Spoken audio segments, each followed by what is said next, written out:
নমস্কার, আমার ভিডিওতে আর আমার বাগানে আপনাকে স্বাগত জানাই। আজ মোচার গুণাগুণ নিয়ে দ্বিতীয় পাঠ। মোচার মধ্যে রয়েছে ভিটামিন এ, সি এবং ই, সাথে আছে ফাইবার। ফলে শরীরের জন্য এ খাবার অত্যন্ত উপকারী। কেউ যদি বেশিরভাগ সময় উদ্বিগ্ন হয়ে থাকেন, এই সমস্যা অনেকের থেকে থাকে টেনশন, তাহলে তার খাদ্যের তালিকায় মোচা রাখতে হবে। কারণ বিশেষজ্ঞদের মতে উদ্বেগ কমাতে সাহায্য করে এই মোচা। কলার মোচা খেলে প্রাকৃতিকভাবে ডিপ্রেশন কমাতে এ সাহায্য করে।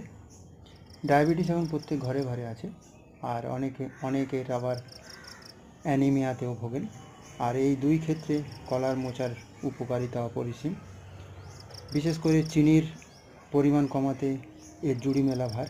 দেহের হিমোগ্লোবিন